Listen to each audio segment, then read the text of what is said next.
Manuela Corti is going to be presenting, make sure I get the title right, interesting study on the readministration of AAV vector in Pompe disease. Good morning, everyone.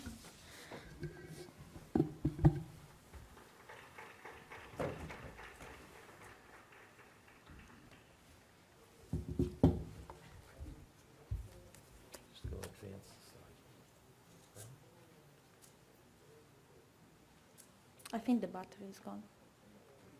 Oh, yeah, we go. Okay, so today I will, thank you, John, for introducing my topic. I will focus this talk on our preclinical and clinical data towards the effort to find an immunomodulation strategy to allow for multiple AAV dosing on the same patient. So we now have preclinical and clinical data supporting the idea that AAV-mediated gene therapy is a successful strategy for the neuromuscular diseases. However, the primary antibody response prevent the ability to repeat dosing in the same patient. We also know that repeat dosing, especially in a pediatric population, is necessary because of the somatic growth and the vector genome copy number that decrease with, together with the somatic growth.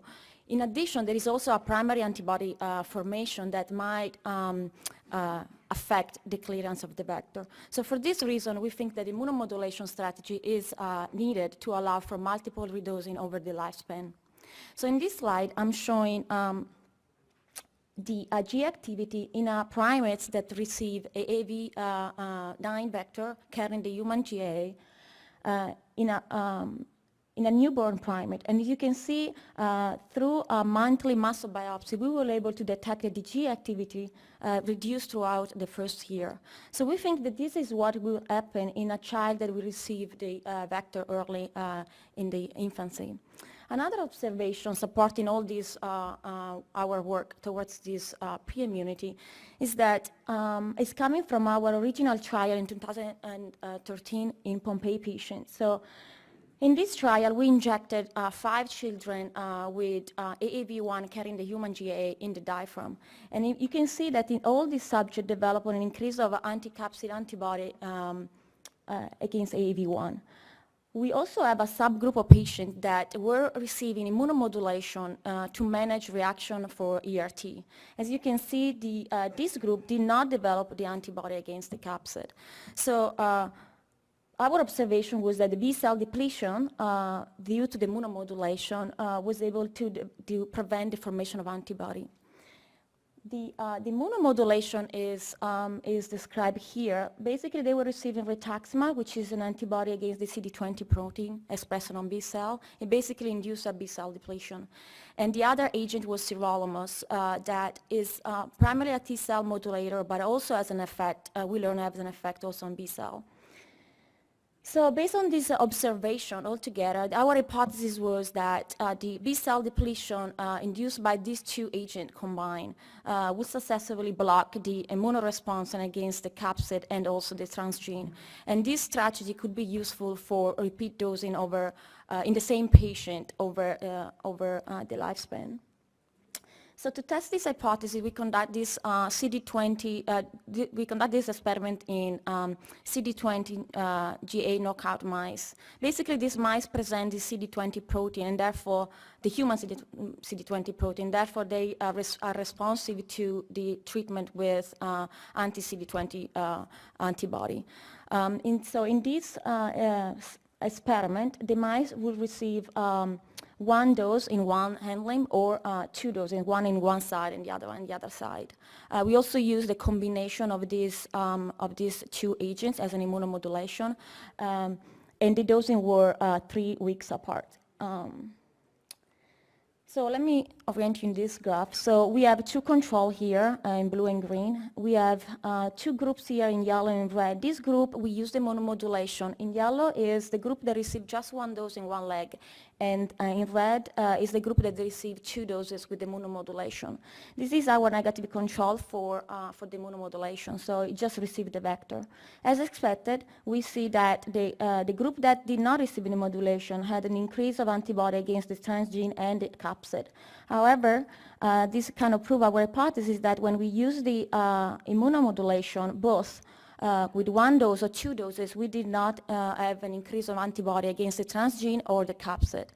So we find this very interesting, but more interesting is that when we look at the GAA activity and the transgene expression, when we use the immunomodulation, either with 1 dose or 2 doses, the expression of transgene was greater than when we didn't use the immunomodulation. So first of all, the immunomodulation was able to increase the transgene expression.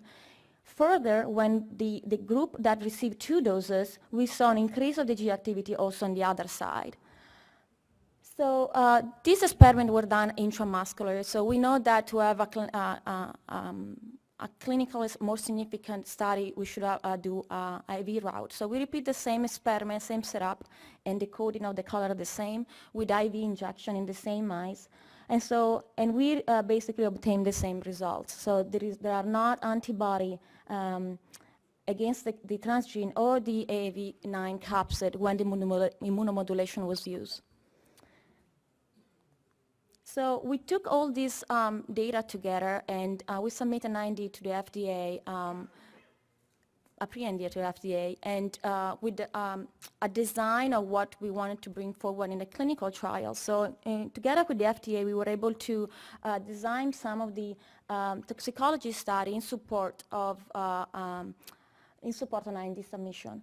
So in this, the toxicology study included a mouse study. There were 300 mice in knockouts. In this case, we did not use immunomodulation. And basically, the purpose is it was a dose escalation study.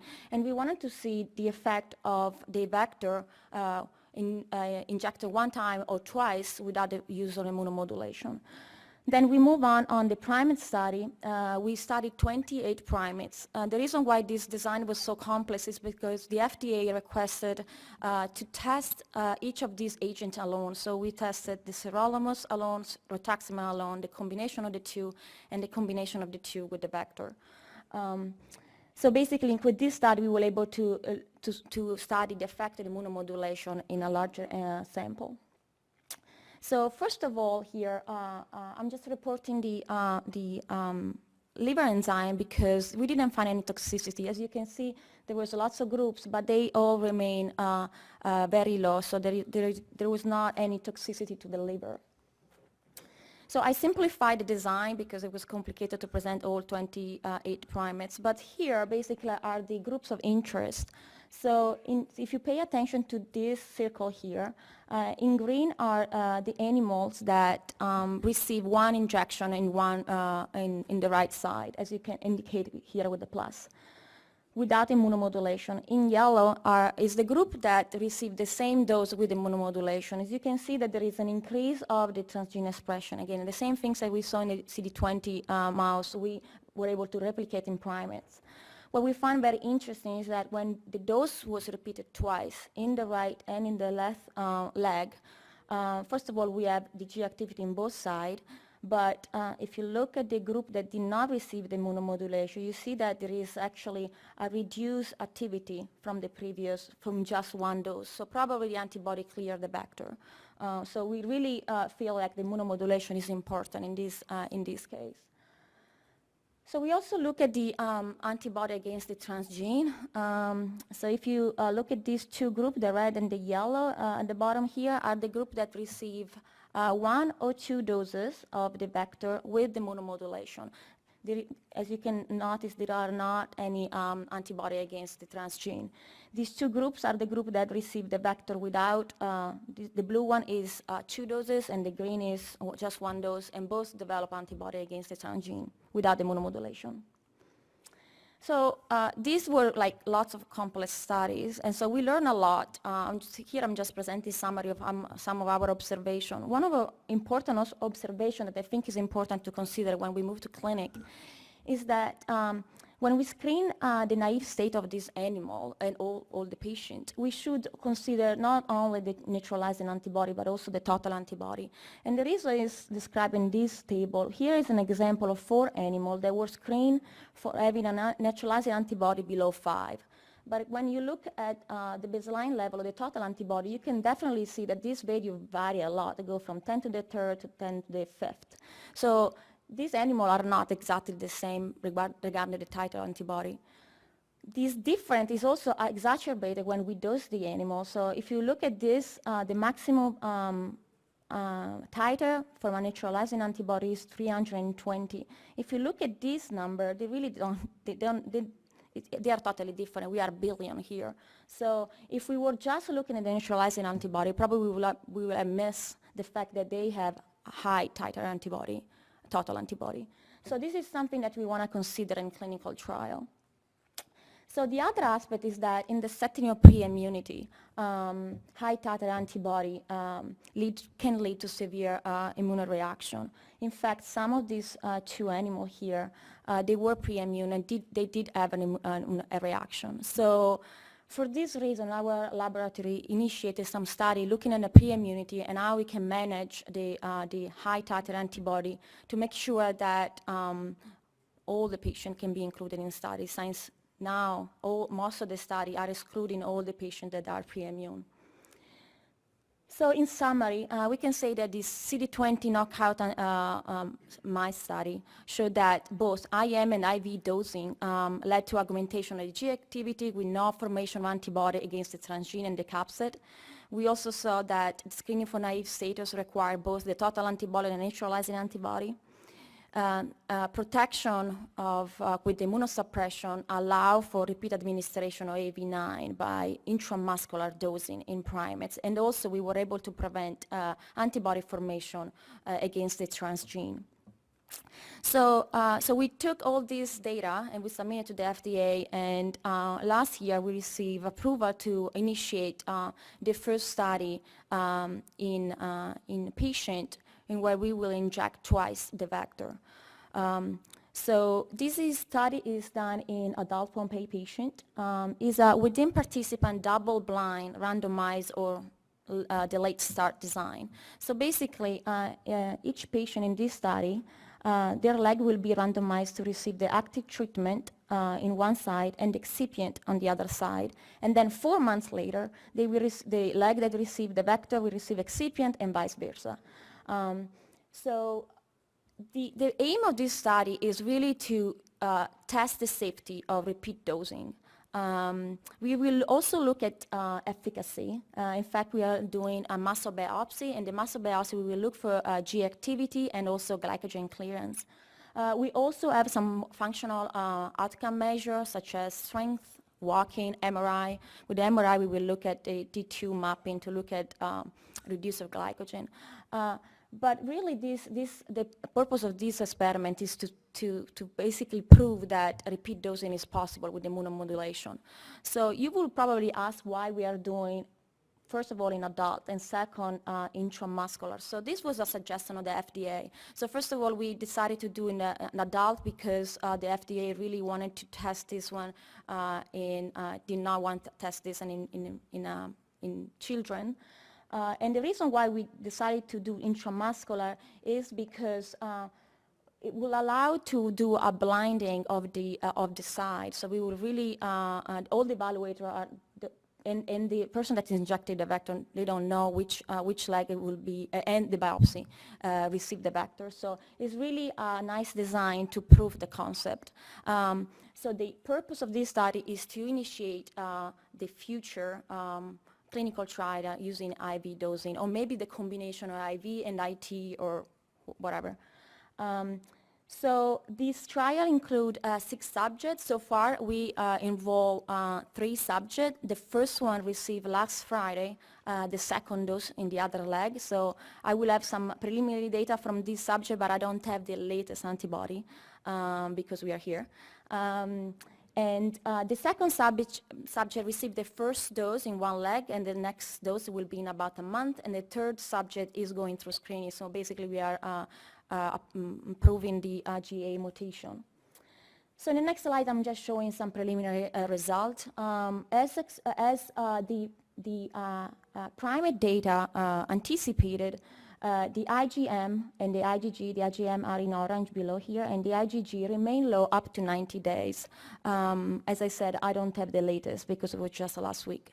The control that I'm using here is antibody coming from that original trial that I mentioned earlier in Pompe children that received injection of AAV1 in the diaphragm, and we did not use immunomodulation in that trial. So you can see that even though the dose is very similar, but the antibody without the immunomodulation, even in younger population, it was way higher. So these are the antibody against the AAV9 capsid, but the same story is true for the antibody against the transgene. As you can see, they remain low all the way to 90 days. In this graph, I'm showing the vector genome copy number in green for this subject. As you can see, is very high and still very high at 90 days. We feel like the immunomodulation also increased efficacy and allowed the vector to be circulating longer than otherwise we'll do without immunomodulation. So in this, the black one is the vector genome copy number coming from the same trial that I explained here. The original children received the AAV1 in the diaphragm, and I'm using this as a control. The difference between these two is probably due to different in heparin binding affinity between the two serotype. So this actually is my last slide, and I want to show you, this is not the design that the study that I just explained to you, but it's coming from another study that I presented 2 days ago in Canavan disease. This child received two simultaneous doses inside the brain, in the ventricle, and an IV infusion. This was a 2-year-old child. We used the same immunomodulation protocol, exactly as I mentioned before. And you can see the IgM, and the dose was very high, it was 510 to the 14. As you can see, the IgG and the IgM remain low up to 1 year post-dosing. So this immunomodulation is really working to prevent the formation of antibody against the capsid. So this child will be able to receive in the future another dose of the vector in cases will be needed. So we really think that this approach can be a successful approach to allow for repeat dosing. As I said, in the parallel to all this work, we are also working on identify a strategy to treat pre-immunity, since this is another one of the biggest challenges in gene therapy now. I think this is my slide. And I really would like to thank everyone that contributed to this study. The clinical team is doing an excellent job to manage all these patients. The toxicology core, since most of the assays are coming from the toxicology core at University of Florida. The preclinical team that helped to understand all these design, and the vector core produce all the vector for the preclinical study, the toxicology study, and also the clinical manufacturing. We also have here on this side the collaborators. Dr. Benson, Dr. Wang conducted the toxicology study in mice and in primates. We have Mike Lawler that he will analyze the muscle biopsies, and Alex Tarantal conducted some of the primate work. Thank you.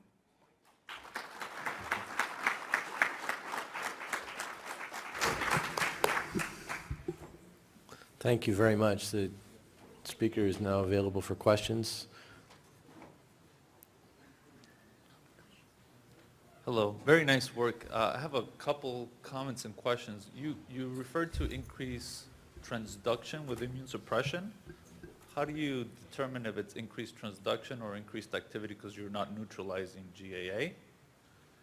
And the other question is, are you looking at T-cell responses? Because that would be interesting to see what's going on with your immunosuppression in terms of ELI spots.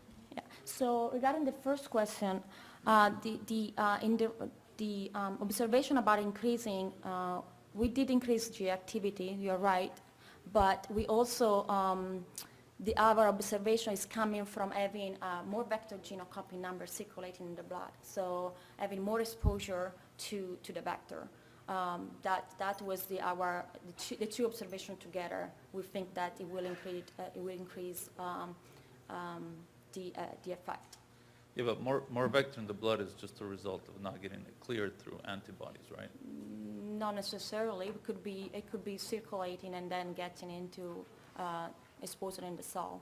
So have you shown increased vector genomes in the muscle with? And we will do with the muscle biopsy in the clinical trial. And how about in the mice or in the primates? We did have the data that kind of correlate with the G activity, basically. I just chose to show like a functional assay, like a G activity, but they were correlating with an increase of the vector genome in the muscle. And how about T-cell responses? Are you For the looking at T-cell those? response, we did look at the T-cell response in the all preclinical work.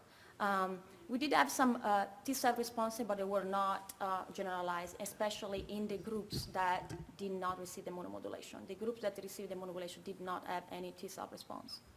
And in I your- think we have 4 more people waiting for questions, if we can move on. And in your Thank you. patients, talk are you to them. following the T-cell responses or not? Yes, we are collecting the sample, and we are doing ELISpot, yeah.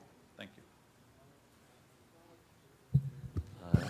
I really like your approach. It could be a potentially game-changing for multiple clinical trials. And I have a similar question, and also kind of a follow-up question. I didn't get you talk about, maybe I missed it, the details of your dosing scheme. Do you need to do repeated dosing of this combined immune suppression or immune modulation, or just one-time both drug or before injection or after co-injection at that time of the gene delivery? Are you asking the immunomodulation, how was the Yeah, the protocol? scheme, yeah, Okay, yeah. sorry. So let me use this slide, if I have it. No, I don't. Can we have the I don't- slides back on, It's please? okay, it's not a big deal. I remember. So the immunomodulation for these studies was basically 2 induction doses before the first AV exposure. I can use this as an example.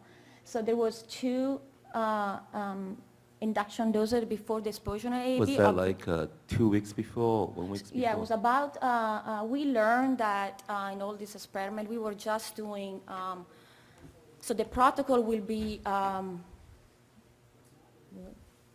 1 dose every week for 4 weeks before, basically. Okay. So you start 4 a month weeks before, before, basically and, every week you give a dose.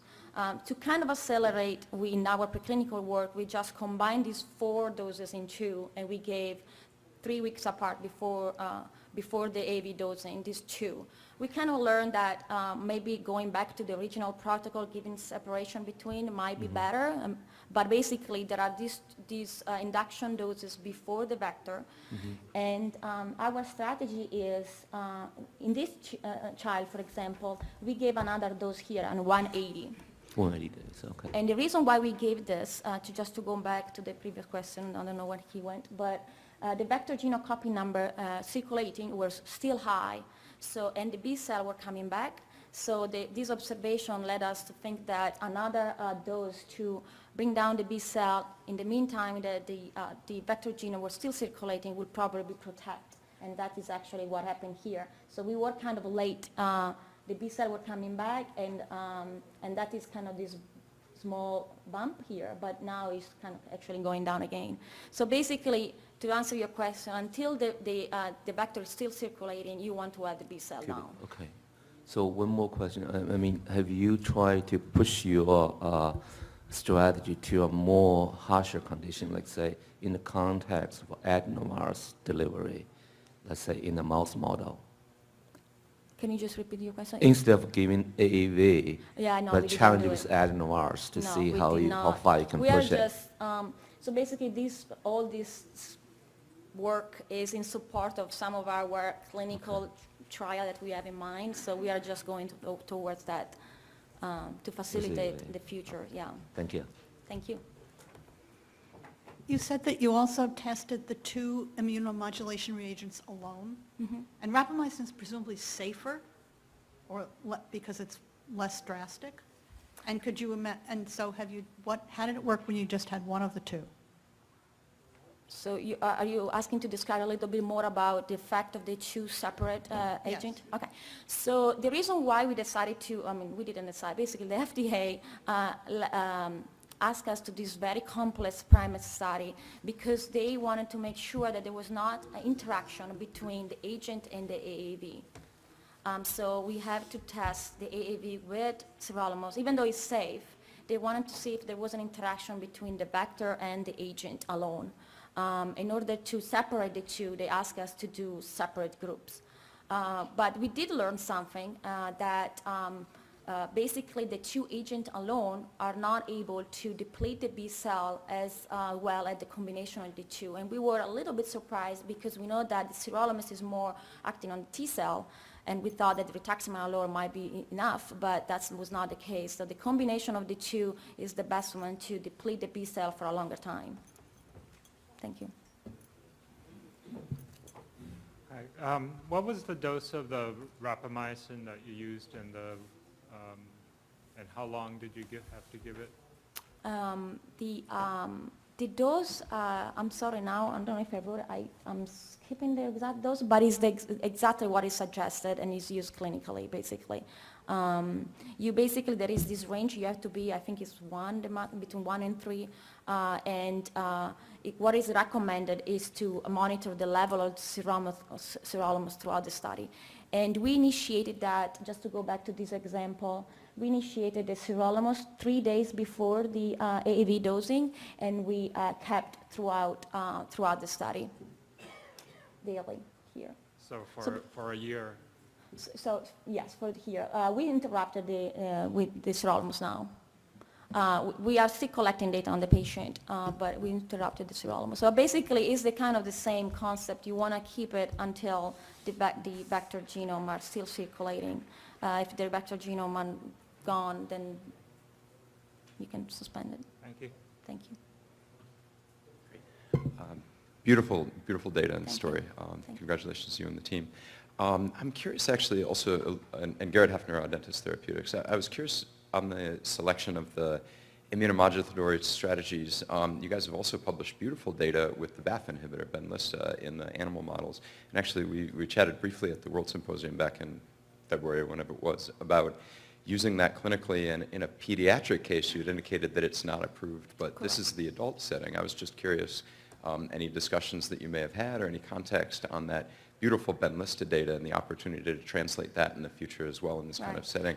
You chose rituximab. I was just curious. So on that. you're totally right, and I remember our conversation. So ideally, that is a great strategy to use, and then so probably we are going to bring that agent as well forward. However, because this study, as you might know, it takes forever, we initiated this study years ago before having those results. So the decision was because the primates we already requested the drug, the primates and the PND was already done with the FDA, so we didn't really want to start from the beginning and repeat everything. But Okay. you're right, that is a great agent, yeah. Marvelous data. Thank you. Thank you. So I'm sorry, I'm just going to prolong it. One more question. It is again, a tribute. It's a great study.